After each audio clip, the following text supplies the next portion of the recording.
வணக்கம். சித்தகேர் உணவே மருந்து மருந்தே உணவு. வாரம் ஒரு கீரை வரிசையில் இன்னைக்கு பசலைக்கீரையை பற்றி பார்க்கலாம். பசலைக்கீரைங்கிறது நார்த் இந்தியாவில் பாலக்கீரைன்னு சொல்கிறாங்க. நம்ம ஊர் பசலை டோட்டலி வித்தியாசமானது. குத்து குத்து குத்து பசலைன்னு சொல்லுவாங்க, கொடி பசலைன்னு சொல்லுவாங்க. இந்த மாதிரி நிறைய பசலைகள் இருக்குது. கொடி பசலையில் வந்து பச்சை பசலையும் இருக்குது, சிகப்பு கொடி போகிற சிகப்பு பசலையும் இருக்குது. ஆனால் அது வந்து லைட் லைட் டார்க் க்ரீனாக இருக்கும். ஆனால் கொடி மட்டும் நல்லா ரெட் கலரில் இருக்கும். அதில் உள்ள பூவை தான் எடுத்து, அதில் உள்ள பழத்தை எடுத்து தான் லிப்ஸ்டிக் மாதிரி ரெட் கலரில் செஞ்சுப்பாங்க அந்த காலத்தில். அந்த கொடி பசலையும் சரி, குத்து பசலையும் சரி, 2 பசலையுமே தொடர்ந்து சாப்பிட்டு வந்தோம். என்னென்ன பலன் கிடைக்கும் அப்படிங்கிறத இன்னைக்கு பார்க்கலாம். முக்கியமாக யூரினரி இன்ஃபெக்ஷன் வரவே வராது. ஏன்னா உடம்புக்கு குளிர்ச்சி தரக்கூடியது. அடுத்தது ஃபைபர் நிறையா இருக்கிறதால மலக்கட்டு வராது. கான்ஸ்டிபேஷன் நமக்கு அண்டவே அண்டாது. அடுத்தது ஸ்கின்ல உள்ள வறட்சி.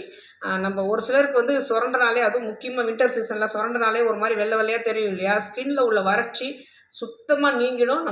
நம்ம சருமம் வந்து நல்லா மினுமினுப்பாக பளபளப்பாக வரத்துக்கு இந்த பசலைக்கீரை ரொம்ப ரொம்ப நல்லா உதவும். அடுத்தது யூரினரி இன்ஃபெக்ஷன் இருக்கிறவங்க இந்த பசலைக்கீரையை தொடர்ந்து சாப்பிட்டு வந்தோம் அப்படின்னா, வேலையே செய்யாமல் சும்மா உட்காந்துருந்தாலே டயர்ட்னஸாக இருக்குது அப்படின்னு சொல்கிறவங்களுக்கு இந்த பசலைக்கீரையில் உள்ள அவ்வளோ விட்டமின்ஸ் அண்ட் மினரல்ஸ் வந்து நல்ல சத்து கொடுத்து அவங்க நோயாளிகள் கூட நல்ல செரிமானமாகி அவங்க உடல் தேற்றுவதற்கான கீரை இந்த பசலைக்கீரை அப்படின்னு சொல்லலாம். இதே கண் பார்வை நல்லா தெரியும். அதாவது சிறு குழந்தைகளை வந்து போர்டில் எழுதுறது தெரில, ஸ்கூலுக்கு போனால் தெரில அப்படின்னா பசலைக்கீரை கொடுத்தாலே நல்ல கண் பார்வை தெரியும். அதேமாதிரி முடி பிரச்சனை ஃபுல் அண்ட் ஃபுல் நீங்கிடுங்க. முடி நிறைய கொட்டுது அப்படின்னு சொன்னால் இதில் ஃபுல் அண்ட் ஃபுல் அயன் நிறையா இருக்கிறதால பசலைக்கீரை தொடர்ந்து சாப்பிட்டு வந்தாலே முடி கொட்டுறது நிற்கும். முடியும் நல்லா கருமையாயிடும். இந்த பசலைக்கீரையை காலை உணவோடு நம்ம எடுத்துக்கும் போது, அதுவும் மிளகு, ஜீரகம், பூண்டு இது 3த்தையும் சேர்த்து நம்ம எடுத்துக்கும் போது, இப்போ நம்ம எல்லா பலனும் சொன்னோம் இல்லையா? யூரினரி இன்ஃபெக்ஷன்லேருந்து, மலக்கட்டுலேருந்து, கண் பார்வை நல்லா தெரியறதுலேருந்து, ஸ்கின் ப்ராப்ளம்ஸ் எதுவும் வராதுன்னு சொல்கிறதுலேருந்து, முடி வளர்றது வரைக்கும், முடி கொட்டுறது நிற்கிறது வரைக்கும் எல்லாமே நமக்கு கரெக்டாக வந்துடும். அதே மாதிரி இதை வந்து துவரம் பருப்போடு சேர்த்து சமைச்சோம் அப்படின்னா நீரிழிவு நோயாளிகளுக்கு ரொம்ப நல்லது. துவரம் பருப்போடு சேர்த்து பசலைக்கீரை வந்து மலக்கட்டு இருக்கிறவங்களுக்கும் ரொம்ப நல்லது. துவரம் பருப்பும் பசலைக்கீரையும் சேர்த்து சாப்பிடும் போது அவங்களுக்கு ஃபைபர் அதிகமாக கிடைக்கிறதால அவங்களுக்கு தொடர்ந்து சாப்பிட்டே வந்தோம் அப்படின்னா மலக்கட்டுக்க தனியாக அவங்க எந்த மாத்திரையும் எடுத்துக்க தேவையே இருக்காது. கான்ஸ்டிபேஷன் இல்லாமல் அவங்களுக்கு உடம்பு நல்லா வந்துடும். பசலைக்கீரையை வந்து தனியாக சாப்பிட்றதுக்கு குழகுழன்னு இருக்குது அப்படின்னு நினச்சோம்னா ஒரு புடி மட்டும் முருங்கைக்கீரையை சேர்த்து சமைச்சு சாப்பிட்டோம் அப்படின்னா ரொம்ப நல்லாயிருக்கும். இந்த பசலை வந்து கொடி பசலை வந்து இன்னும் அதிகமான சத்து நேர்ந்தது.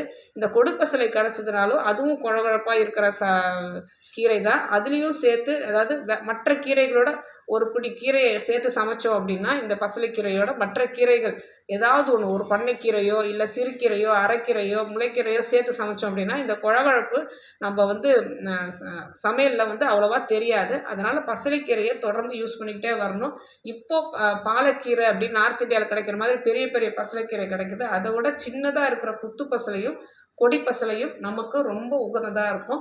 ஸோ இதை வந்து தொடர்ந்து சாப்பிட்டு வந்தோம்னா உடம்பு வந்து குளிர்ச்சி ஏற்பட்டு ஹீட்டால் வர எந்த பிரச்சனையும், வயிற்று உப்பிசமும் சரி, வயிற்று வலியும் சரி, உடலில் உள்ள வயிற்று செரிமான பிரச்சனையும் சரி, இது எல்லாமே குணமாகறதுக்கு நிறைய சான்சஸ் இருக்குது. ஸோ இந்த பசலைக்கீரையை சாதாரண கீரையை நினைக்காம, குழகுழப்பாக இருக்குன்னு நினைக்காம, நம்ம குழந்தைங்களும் சரி நாமளும் சரி தொடர்ந்து சாப்பிட்டே வந்தோம்னா எல்லா பலனும் நமக்கு கிடச்சிரும்.